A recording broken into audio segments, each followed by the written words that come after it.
Okay. This is Maximilian from the Diablo subreddit. I'm here with Micky Neilson today, the creator of the Book of Cain. How are you today, sir? I'm doing great, thank you. That's wonderful. Shall we start? Yeah, absolutely. Okay. From our user Nazca, he or she asks, does Cain talk with detail about places such as the Arcane Sanctuary or Kurast in this book, or does he mainly talk about the individuals of the Diablo universe? So we do cover a little bit of Arcane Sanctuary, and I believe Kurast is covered towards the back of the book. There's a section which is basically lands and cultures. Okay. But there is a lot of character information throughout the book. And there's locational information sprinkled throughout as well. Right. Okay.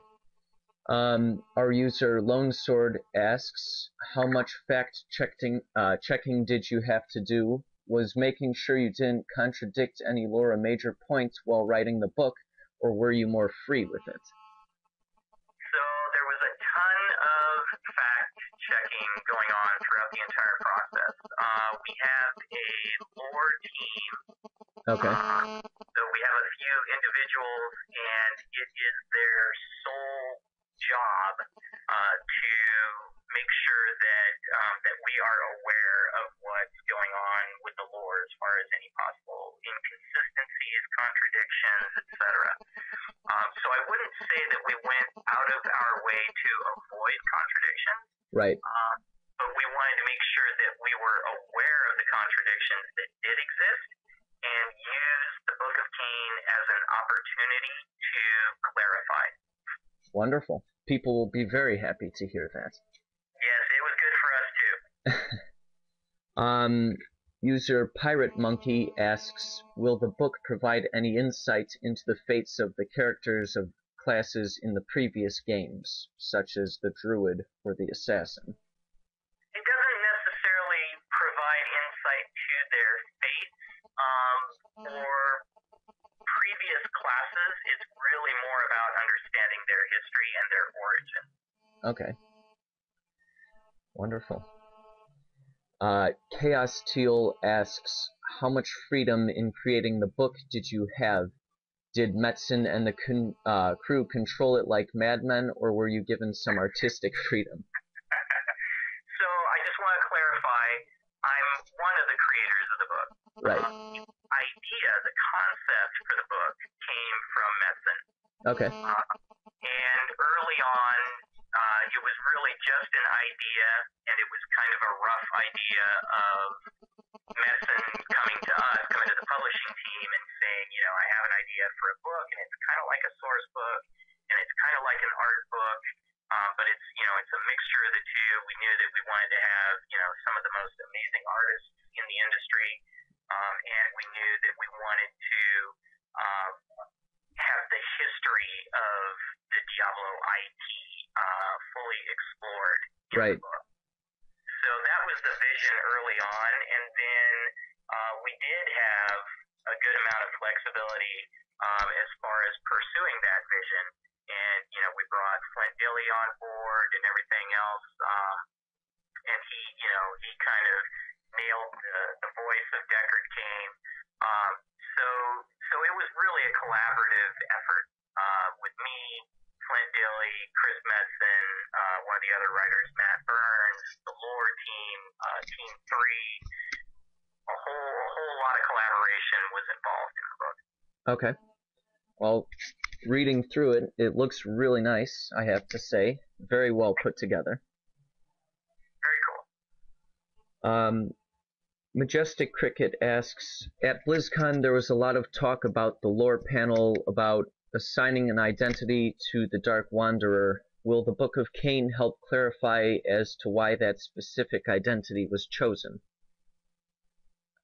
It will, yeah. And there's a lot, basically I would say, there's a lot of information in the Book of Cain that's going to make a lot more sense when the game comes out, when people have played the game. And then they'll be able to go back and reread certain sections of the Book of Cain and have those light bulb moments.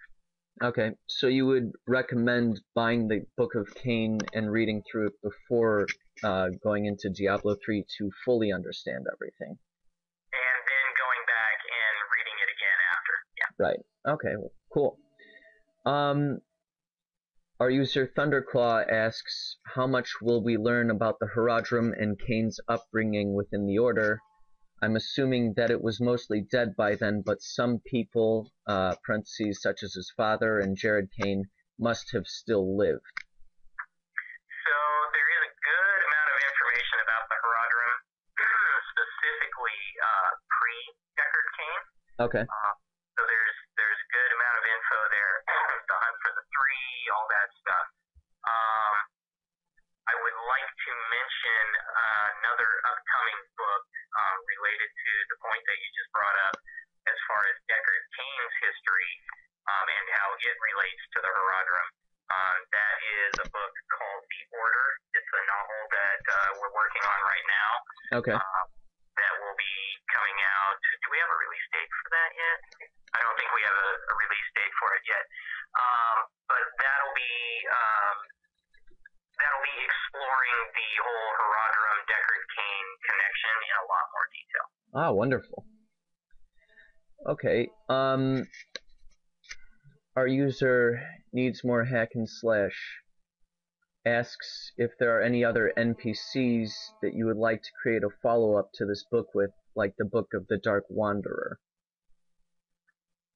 So there are some ideas floating around right now of ways to follow up the book and to tie those to certain characters. I can't say much more than that. Okay. Can I ask you why you decided to start with Deckard Cain? Yeah, Deckard Cain, I mean, for one thing, he's kind of already the historian of the Diablo universe.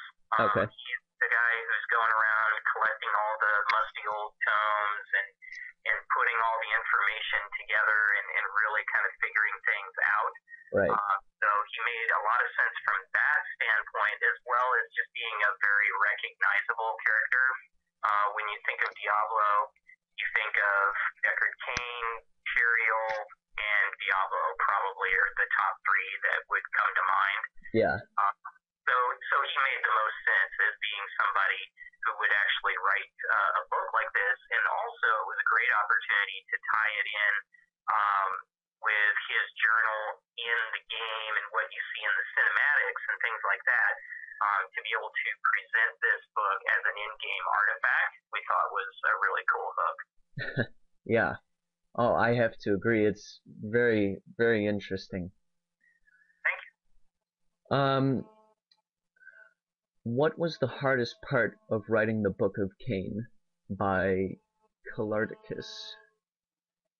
So I'd say the hardest part was just codifying all of the history that already exists, clarifying and coming up with some new history that fit in with everything else that had come before. There's a lot of history in the Diablo IP. Right. And it could, at times, the way it was before, if you were just looking at everything and kind of trying to put together your own history of the IP, you could get very convoluted really quickly. Yeah. And you might not have a clear idea of what should be canon and what should not be. So this was a great opportunity for us to put together a book and put together history that is canon to the IP. Okay. So I guess you might say that writing this book has made you an expert on the lore of Sanctuary? Well, it's funny. When I work on this kind of stuff, during the time that I'm working on it, my head is full of that information, and I'm definitely an expert during that time. A lot of that information is quickly jettisoned when I move on to a new project. So Okay. I'm not quite the same expert yet. Okay. Well, I guess we just have one more question by our user that's just semantics. and he asks, did you hear yourself at any point writing in Deckard Cain's voice?